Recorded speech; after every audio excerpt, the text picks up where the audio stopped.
Hello everyone, I'm Alexis Walker. I'm a Family Mediation Council accredited family mediator. I'm a trained child inclusive mediator, and I'm also a PPC, which is a professional practice consultant who supports and supervises both experienced mediators and also those working towards their accreditation. My journey with family mediation began in 1993 when I trained as a family mediator, and that same year also trained as a magistrate. And for the next 24 years, I worked in parallel in both arenas. I was also a family chair for around 10 years until I retired from both the adult and the family panel around 24 years later. So over the years, I've also been involved with community mediation, peer mediation, and workplace mediation. So you could say I'm pretty passionate about the mediation process. I've also worked in 3 different law firms and a number of independent services in the West and the South Yorkshire areas as a family mediator. I now have my own private practice and I still work with an independent service in Yorkshire. I'm currently a member of the Family Mediation Standards Board. I chaired the working group which did the work on the MIAM standards and was partly responsible for introducing those new MIAM standards to the family mediation profession. I was also a director of the Family Mediators Association, which is a membership organisation for family mediators, and I've been a professional practice consultant over the last 14 years. So as far as mediation is concerned, it's pretty much been my life since about 1993. And like many mediators, we all feel very passionate about the work we do and how we can help separating families. I'm going to pass you over to Sally now, who will do her own introduction and start the presentation. Thank you, Alexis. My name's Sally Clark. I'm also an FMCA accredited family mediator, child inclusive mediator and PPC. I also work as a practicing family solicitor. I'm currently the Vice Chair of the Family Mediators Association and have an involvement with family justice boards, as I am the mediation representative on the West Yorkshire Family Justice Board and sit on the Private Children Subcommittee. So thank you very much for joining us today to give you an overview of family mediation. We're now going to start the presentation. Please have the slides, Helen. Thank you. So if we could just start with the contents page. So we're here today to talk to you about family mediation. I'm going to start by giving you an overview of what family mediation is, talk to you about the processes and stages, and then Alexis is going to talk to you about the different models of mediation. We're going to talk about child inclusive mediation, funding, so funding which is available on a means tested basis and a non-means tested basis, and otherwise likely fees. And then we'll be in a position to take questions at the end. If you do want to raise any questions or think of any questions as we're going through the presentation, if you just want to put them in the Q&A box, then we'll be able to deal with those at the end. Thank you. So the next slide, please. So what is family mediation? Well, it's a process designed to help parties discuss, sort out and reach an agreement on issues relating to their children, but also wider issues such as financial matters following the breakdown of a relationship. Parties can engage in family mediation, ideally without any legal proceedings being issued or becoming necessary. As a process, however, mediation can be used at any point in time, either within proceedings and on occasion following one or more sets of proceedings to help parties going back into the court process.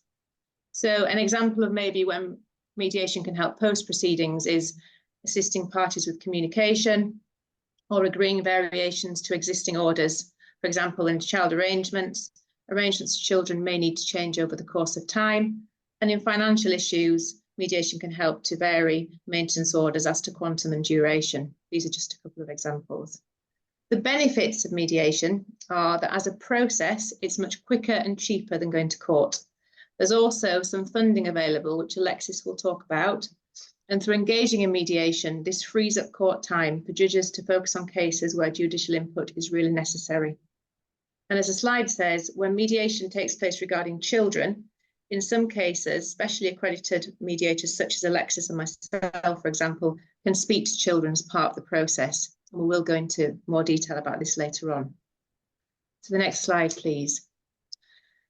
So family mediation, unlike civil and commercial, is very much more of a staged process. And the first stage is called the MIAM, which is, I'm sure, a term that all of you have heard.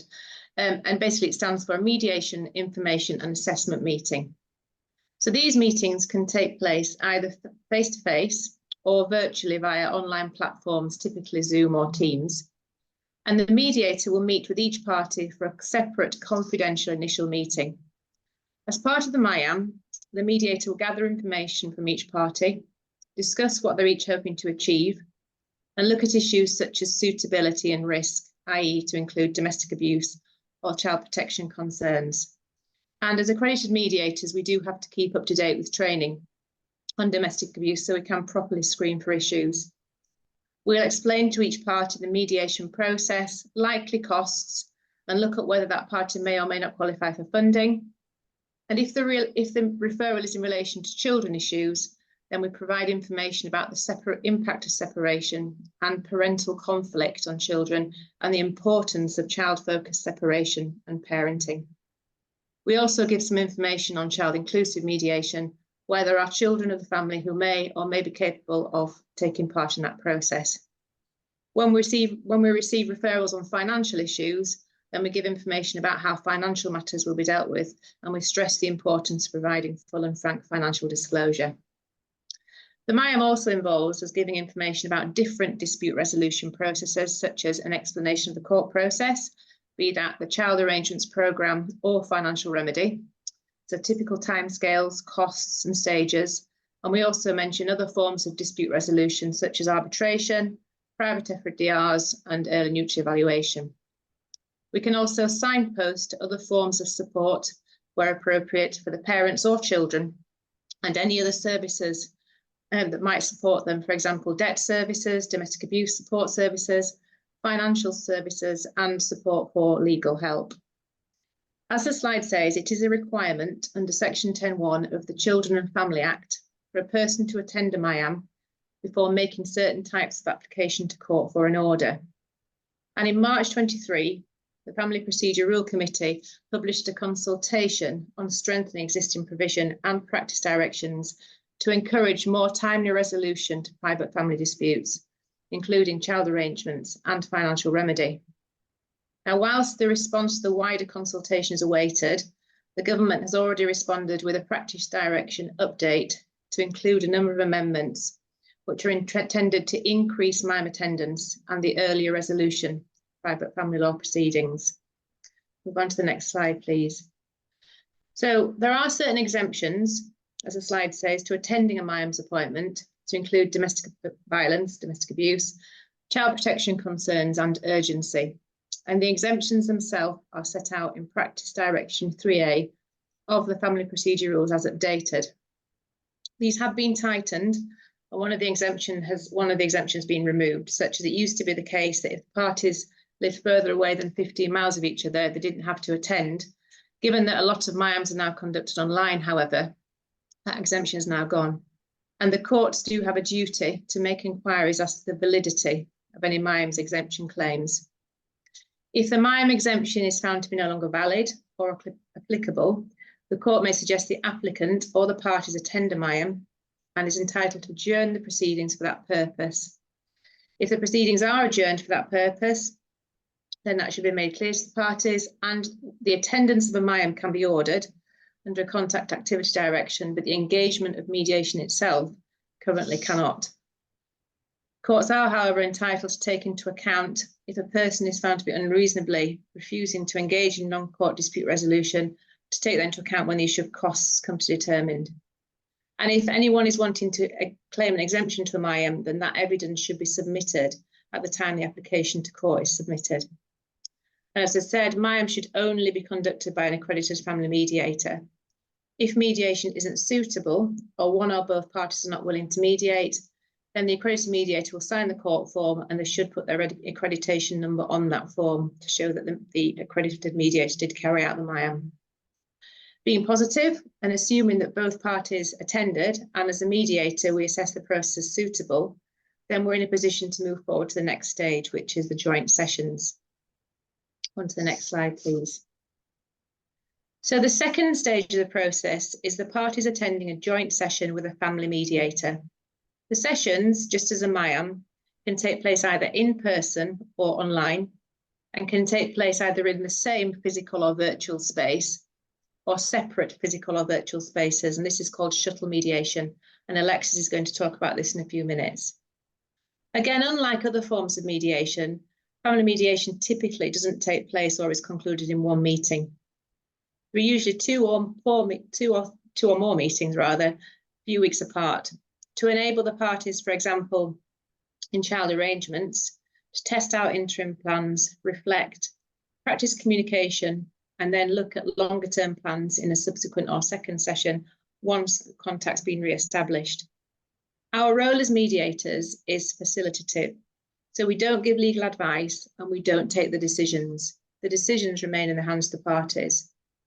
It isn't an alternative to legal advice, and parties are encouraged to seek advice in between sessions from the legal advisors. This may be particularly the case in financial mediation, for example, where during the first session, we exchange financial disclosure, generate options, and start discussions. So the parties might take advice as to options and the specifics of disclosure from the legal representatives between sessions, and then return to the next mediation to continue discussions.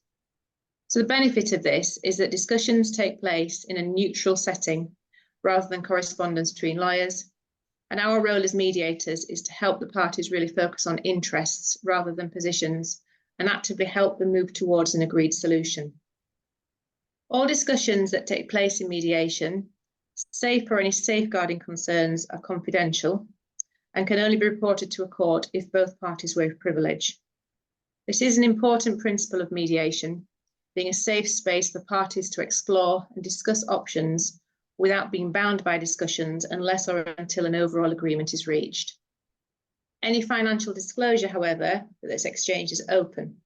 So if the process breaks down, the documentation can be disclosed to a court. Once we hopefully reach an agreement, then as mediators, we draw up documentation, namely confidential mediation summary, which is in effect a without prejudice set of agreed proposals. And in financial mediations, we draw up an open financial summary, which is essentially an asset schedule with the documentation attached. The parties can then apply for the agreement to be made legally binding as part of any court process. If there are no proceedings, then the documentation, the legal form of the documentation, can be uploaded to the court portal within divorce proceedings, or an application to court can be made by consent under the Children Act, subject of course to the no order principle. Alexis, do you want to say anything more about process or stages? No, I think you covered everything, Sally. Thank you. So I'm going to take over at this point, and Sally and I will both contribute if we both have something to say. Models of family mediation, I think the most common model for most family mediators until COVID was a joint session, meeting face-to-face in a room.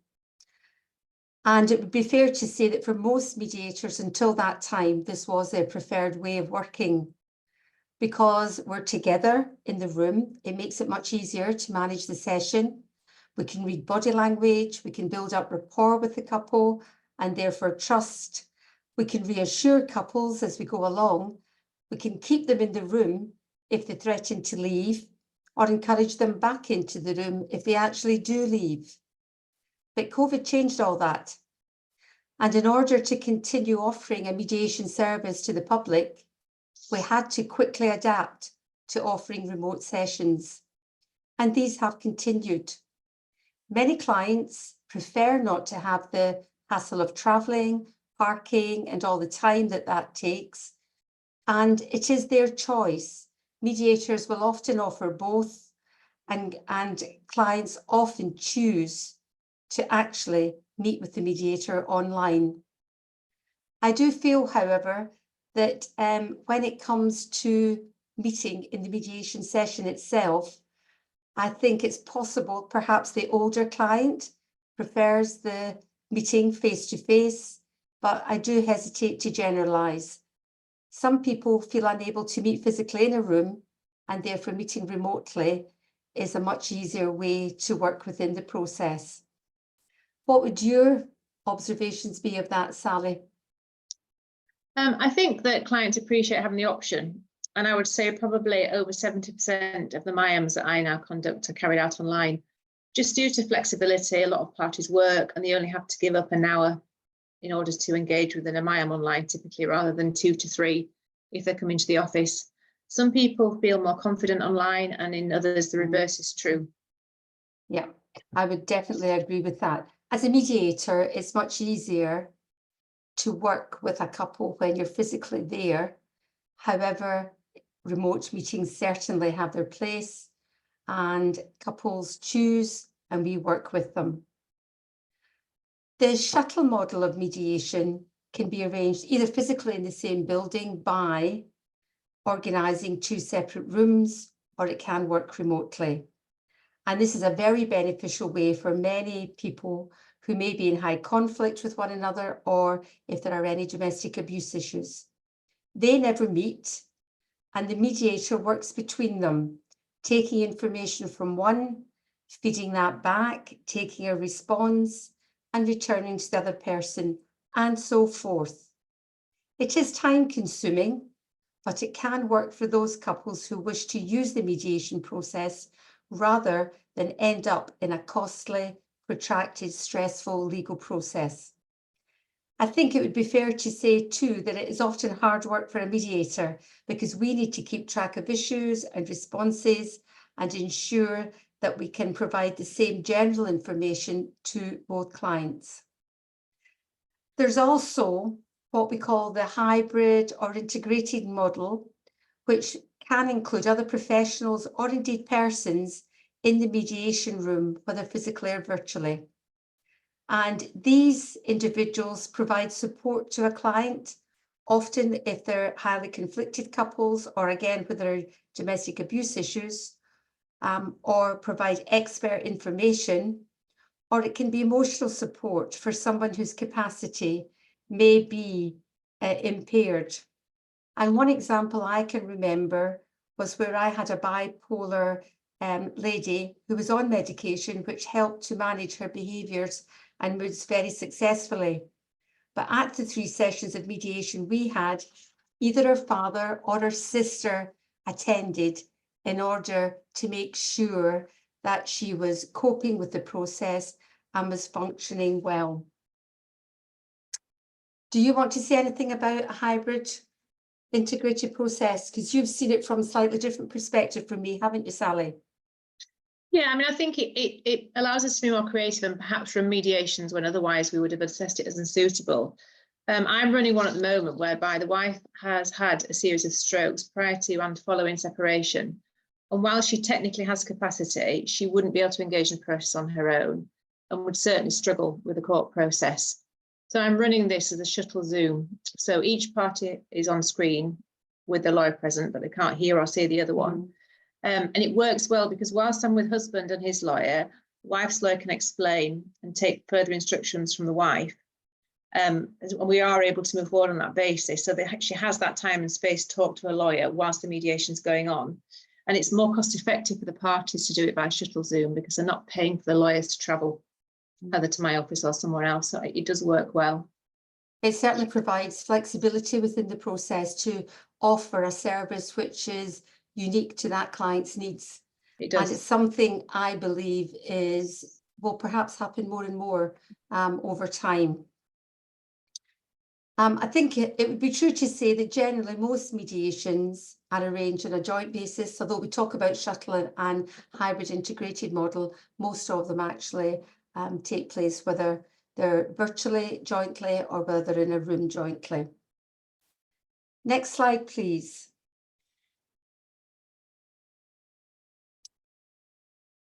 Child inclusive mediation is a way of bringing children into the mediation process and giving them their own voice. Children have a right to be involved in matters that affect their life, and that's acknowledged internationally in Article 12 of the United Nations Convention of the Rights of the Child, and also in our mediation standards. As mediators, we're obliged to encourage parents with children aged 10 years and above to give their children the opportunity to be included in the mediation process for their voices to be heard.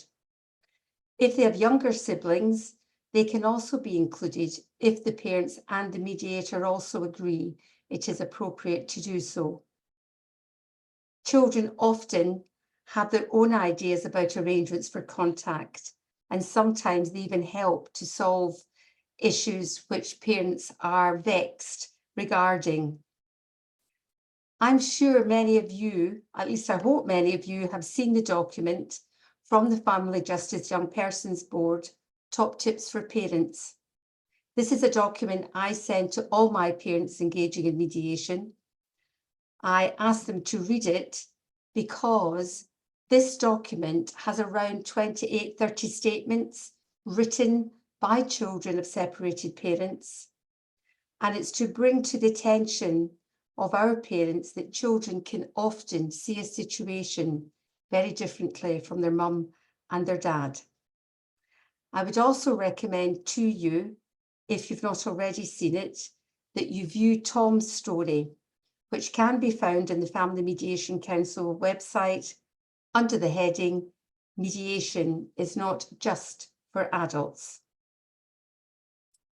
Now, only Family Mediation Council accredited mediators who have undergone additional specialist training are entitled to offer child inclusive mediation.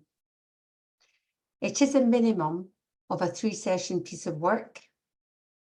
The responsibility for decision making still remains with the parents, and children are never asked to choose. Whilst the CAFCAS emergency protocol wishes and feelings reports are rare, mediators cannot fill this gap, as our mediation standards do not permit this. Our meeting with children is confidential. It is an option, but it does have key differences. A framework governs how child inclusive mediation works practically. Both parents and the mediators must agree it is appropriate, and the mediator has the final say. Ultimately, a child can refuse. It is a confidential process, and children are free to tell us what they want. Sometimes they just want to offload. Sometimes they make useful suggestions. Next slide, please.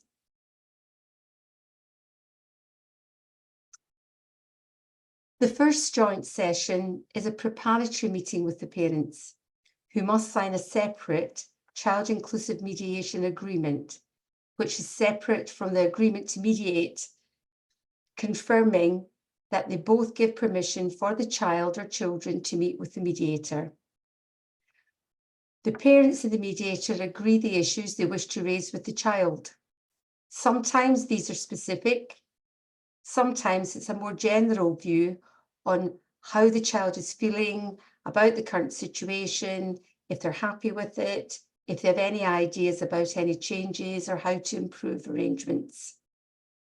The aim is to provide the parents with better information for decision making. We also discuss receiving negative feedback.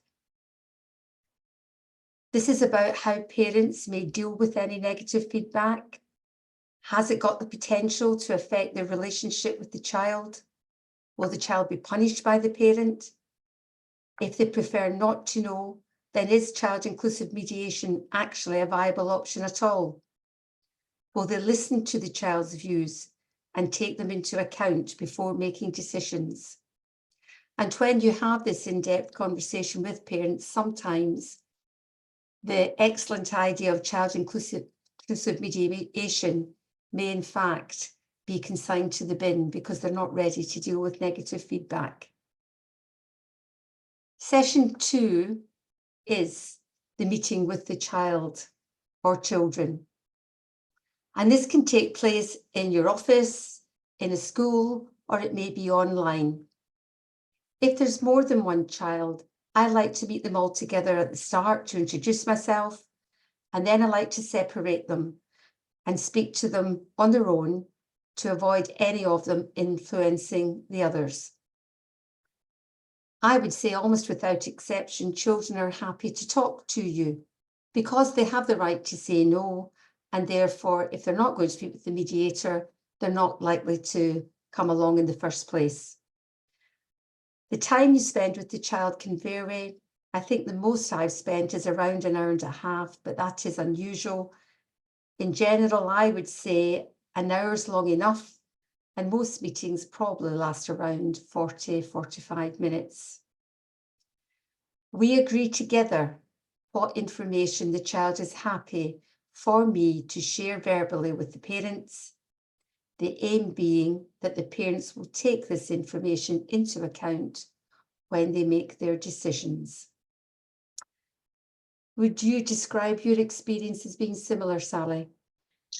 Yes, absolutely. I think we're always very clear with the parents in the first session that the decision-making rests with them. And we're very clear with the child that, they're invited to this process because they're important members of the family, but want to stress that it's not their responsibility to make decisions. It's just inviting their views and giving them a chance to speak, which in my experience, children do speak a lot. And I was always very surprised when I started doing this role as a CIM, just how willing children were to come and speak to you, because I guess they don't have the emotional investment. They don't feel the burden because they can say what they want, knowing that then, subject of course to any issues of concern, that we would agree with them what the feedback. And for me, particularly teenagers, I've had quite a lot of requests to meet online because it's their world. Yes. And they can speak in the comfort of their own space rather than having to travel to a scary or unknown neutral venue. I completely agree with that. And something that really surprised me was how I had one child didn't speak to me verbally, but actually chatted to me on the chat and was very quick at typing up their answers. I couldn't believe the speed of it. So yes, children seem to feel happy meeting with a stranger, which we are, but somebody who's got no vested interest, who's impartial, being non-judgmental, and there to listen. Because I think we would say that children don't seem to have a voice in this very difficult situation their parents are going through. The third session is the feedback meeting with the parents. We can do this with the child who may attend for that part of the session, or on behalf of the child who will be present, which I have done once with a teenager, but mostly children are happy for the mediator to do this on their actual behalf. If the feedback is difficult for the parents to hear, sometimes we may have to do that separately with each parent. But generally, we try to do it with both of them in the room at the same time. Sometimes parents need to reflect on the information they've heard, and they may feel reluctant to make decisions there and then. But I think most often we are able to discuss options, move into decision makings, and thinking about how the parents will actually inform the child of their decisions. I had a very recent experience of this just before Christmas. Dad had attended a MIAM in March last year regarding contact with his daughter, who was 14. Their son, aged 17, was already living with Dad, his partner, who became his wife during the mediation process, and her son, aged 13 years, whilst daughter lived with Mum, her husband, and her half-sister, who was 5 years old. Mum declined mediation at that time. Dad applied to court, which in turn suggested mediation again, and they appeared back with me in October of last year. And I presume part of that would have been to do with the daughter's age. This time Mum did engage and the mediation process began. But by this time, circumstances had changed and the daughter had had a fallout with Mum, gone to stay with Dad, and had not returned to Mum's care, and their relationship was very tricky. Fortunately, both parents agreed daughter needed to have contact with them both, and they agreed that child-inclusive mediation would be useful to find out what the daughter would like in terms of contact, as they were now considering a 50-50 shared care arrangement, which was different from when they'd come to me initially. The son was also included in the offer to attend child inclusive mediation. Both children agreed. I met the daughter face-to-face in school, and I met the son online. Both were very happy to talk to me. Daughter gave her views on the proposed arrangement, and both provided other useful information for the parents that they were happy to be fed back. Both children expressed the same view that they were unhappy about the poor relationship between mum and dad's new wife, and they would like them to sort this out. They had different views about the role of dad's new wife, in that daughter was not happy or prepared to listen to her as the adult stroke parent, but preferred to deal with her own father, while son was quite happy to accept her responsible role as an adult there to be responsible for him. They were also not happy about the negative interactions between mum and dad. Son described them and was happy for me to feed back to them that he saw them as acting like children, which both parents took on board and made decisions accordingly. I think I would say that overwhelmingly, child inclusive mediation is a positive experience for children. Would you agree, Sally? I would. I think on the whole, children find it really empowering, as long as they're assured about that it's a safe space, they're not responsible for the decision making, and you do have to screen very carefully with the parents initially that they will actually listen, because it is a big responsibility to undertake this sort of work. In all the years I've been doing it, I've only once had a parent not return to the feedback session, and the child obviously wasn't there, but I think for that child, that was a really difficult situation we placed them in, and then they were ignored. And I felt for that child, so I agree with you completely. Our screening is so important. Next slide, please. Just to finish off on that, there is no written report to the parents, but they can incorporate the feedback into their decisions, and they can take this to the court if they insist on an order, but there can be no written report to the court. So funding and fees, and that sort of links in with child inclusive mediation, in that one of the main difficulties with it is the cost, which is not funded by legal aid, is underfunded by legal aid, taking no account of the additional work required and the reluctance of many parents to pay the fees for the additional sessions. I think Sally's already mentioned that mediation costs are, I would actually say, a fraction of the costs which parents might expect to pay if they entered into protracted legal proceedings, especially if they are contested. Now, legal aid funding is still available for mediation, and there's lots of people out there who are not aware of that. It is still available, it is means tested, but generally, if someone is in receipt of universal credit, unless they have capital over £8,000, they will qualify, and all their mediation fees will be funded by legal aid agency. The additional benefit to them is that they are also entitled to free legal advice for those matters under discussion in mediation, providing they can use a lawyer who still offers legal aid for family work under the CW5 form. And I understand that's reducing all the time. If one person qualifies for legal aid, it also has the benefit for the privately paying client, who will have his or her MIAM funded by legal aid, and the first session, or perhaps simply the first hour of mediation, and that will be covered too. Private fees do vary across the country, and I'm being very general here, but I think I could say that mediation fees in Yorkshire probably start around 100, 120 plus per hour per person.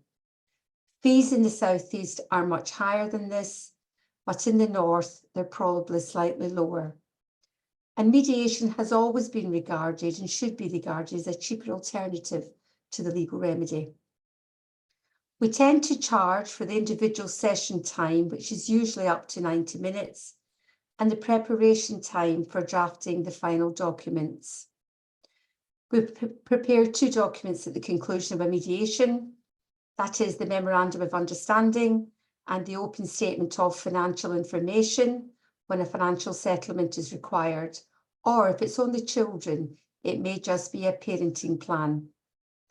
As 3 sessions is the average number, plus drafting time for the final documents, then the mediation bill individually is probably around, and it might be lower than that if it's only for children, around £1,000 or thereabouts.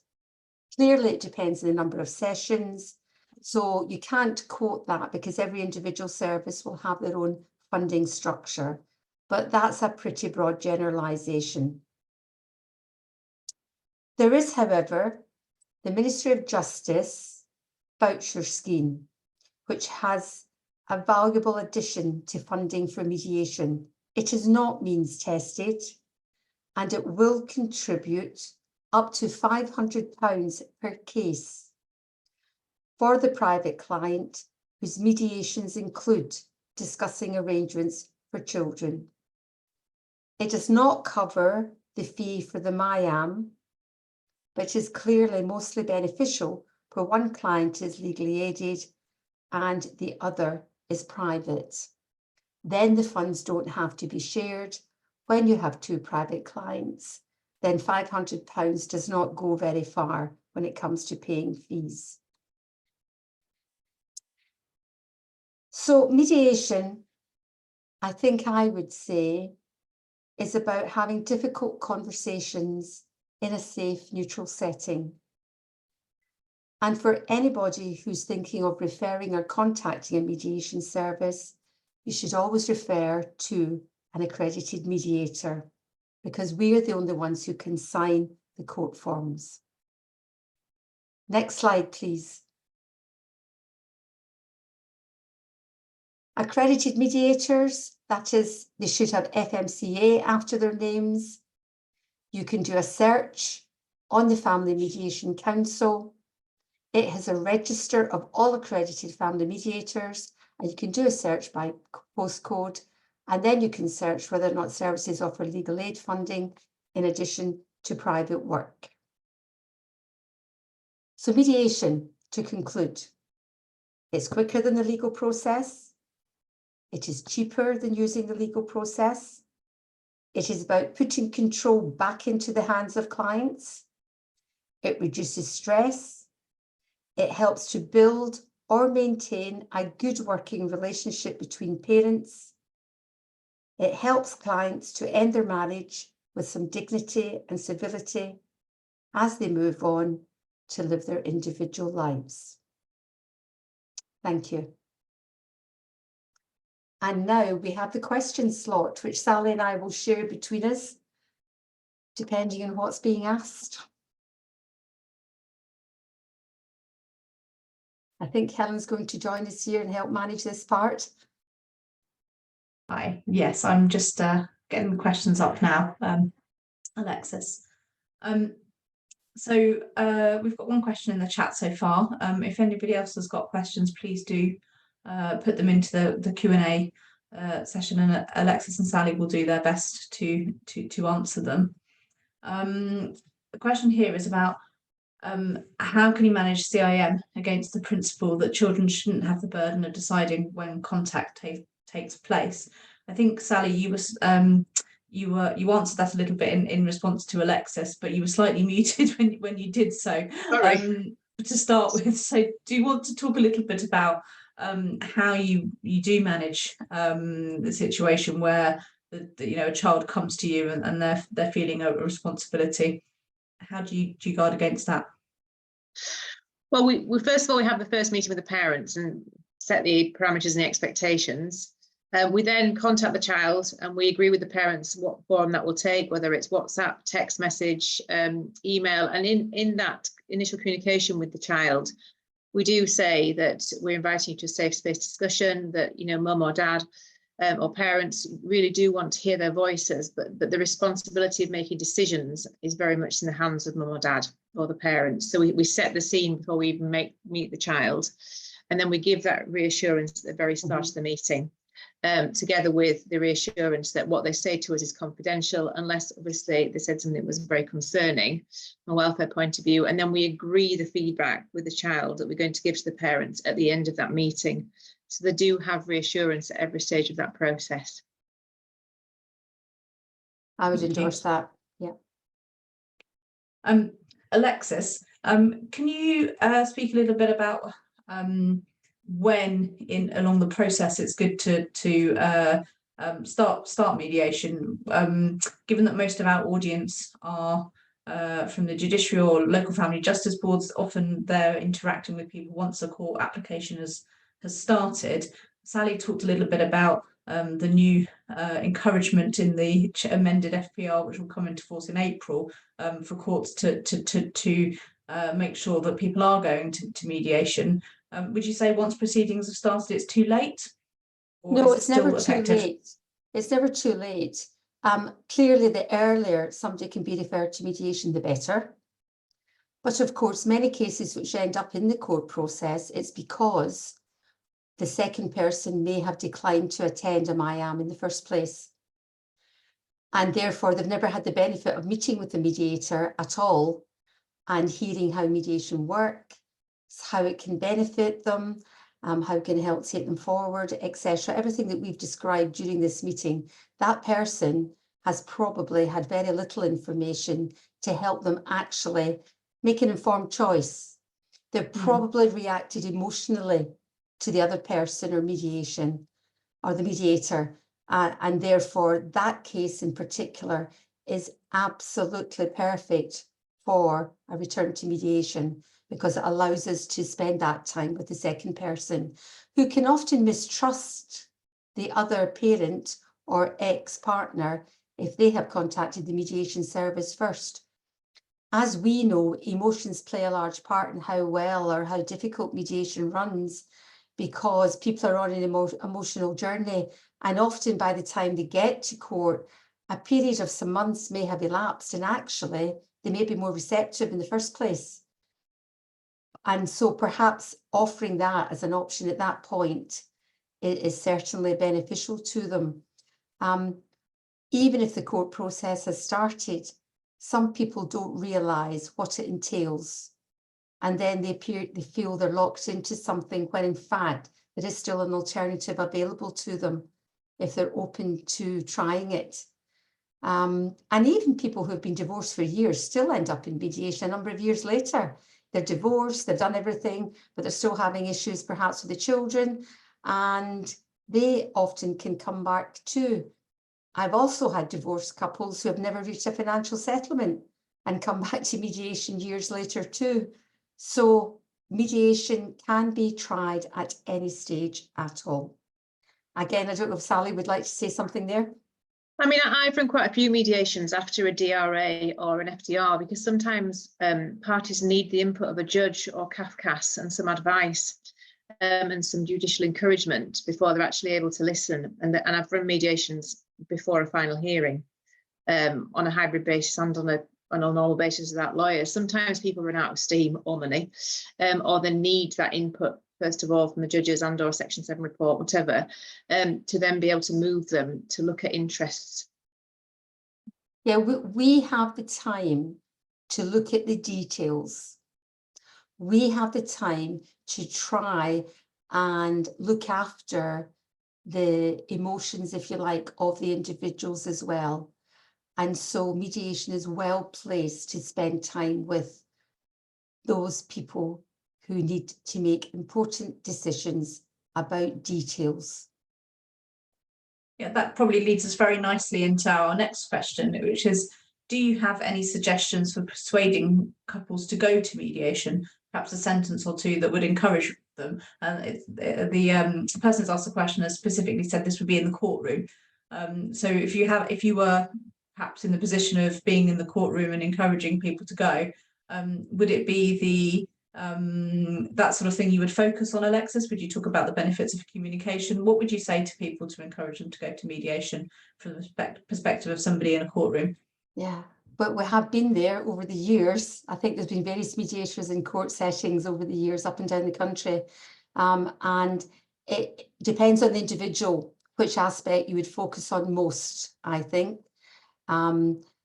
If we can have that initial I am a firm believer in the power of that because if somebody has their reasonable, sensible brain on and are prepared to listen, then there is so much power given to them to try and take control and manage their lives. Because once you're into court, that control is given over to the court process and the individuals. So sometimes it might be control, sometimes it might be cost, sometimes it might be about, well, actually, are you going to be happy locked into conflict with your ex for the next 6, 12, 18 months? So I think part of our job is to unlock their biggest concern about where they're at the moment. And if we can unlock that, then we can bring them into the mediation process. It's a tricky one because we all know there are people in court who want their day in court. The difficulty is it doesn't tend to be one day, does it? It tends to be lots of days. And it can take a long time to get there. But of course, people don't know that till they start that process. But if we can offer them a very valid, opportune exit strategy to end this, and they're willing to take it, then it's about finding the right button to press with that client, with those clients at the time. And that will vary depending on circumstances, subject matter, and how they're feeling. Thank you, Alexis. Sally, you were just talking about people maybe needing a word from a judge or something like that. So what would you say to that question? What would you say to people in a courtroom to encourage them to go to mediation? That if they continue with the court process, that they will lose control of the decision and the outcome. And actually, that's quite frightening for parents because ultimately they are their children, and a complete stranger in a courtroom who doesn't know the children, as the parents know the children, will make decisions. And it might be a decision that neither the parents or the children are particularly happy with, but they give that right to take decisions if they continue with the litigation process. Thank you. We've got a comment actually in the chat now rather than a question. This comes from Marion Roberts, who I know is an accredited mediator. Marion, thank you. You reminded us that the CIM not only involves the direct consultation of children by the mediator, but it encourages the parents to consult their own children as well. You said that research highlights that most parents prioritise their concern for their children and their wish to put their welfare first, which is of course what we are in trying to encourage them to do. So thank you, Marion, for that. Next question is about the voucher scheme. Have you seen any change in the way that your clients act when they become aware that sort of the voucher is available to support them through the process? I would say relief for some. Would you, Sally? Because there's help. Because in this day and age, in the state of things at the moment, for them, being offered £500 towards fees is extremely valuable. And even if it's only half of that, people welcome being given financial support at a stressful time in their lives, at a time when they need that professional help, but they may feel that actually it's a bit out of reach. So every little helps, to quote Tesco, was it? But certainly I would say relief. And do you think it encourages people to try mediation, Sally, to kind of give it a go? Oh, Sally, you're muted just at the moment. Sorry, press one button. Yeah, absolutely, it does. I think having some cost help towards the first joint session definitely encourages the uptake of moving to joint sessions and the willingness, because you know it's offering them something, isn't it? And it's a desperate time of their lives. A lot of clients don't have much spare money, but it definitely has increased the uptake. which is a great thing. Okay, thank you. We don't have any more questions that are open at the moment, but I'm going to ask you a question, both if you can answer it. If people on the webinar want more information about family mediation, they want to know about it, where should they go to find out more about that? Do you think that local mediators would welcome approaches from members of local family justice boards and judiciary to have a conversation about it? Yes, I would say definitely. We're always happy to talk about mediation. Mediators can spend hours talking about mediation. We like to share the passion for our work. We know that it actually improves lives for families. And so anybody who approaches a mediator, I'm sure, would be given time. There's lots of resources out there in terms of websites. There's a Family Mediation Council website. There's all the membership organisations, Family Mediators Association, etc. And individual mediators have all got websites too. And from my visiting them, there's lots of information for the public and for other professionals out there. Sally? No, absolutely. I would completely agree. And every family justice board should have a mediation representative. So I know that Alexis and I in West Yorkshire have delivered training to legal advisors, lay justices, judges, you know, the mediation representative, I'm sure, either themselves or colleagues locally, we're more than happy to deliver training, provide updates, put on events. The difficulty is not delivering the information. The difficulty is getting us to shut up about it. We love to talk about mediation and we love to spread the word. And we're always happy to talk to anybody that approaches us. Thank you very much. We don't have any more questions open. So I think it's time for me to say thank you very much to both of you for speaking today. Thank you, Sally. Thank you, Alexis. Thank you to everybody who's joined us as well and who's asked questions. We are available at the Family Mediation Council to answer questions if you like, so please do get in touch, or do get in touch with your local accredited mediator as well. Thank you very much. Have a good evening. Thank you. Thank you.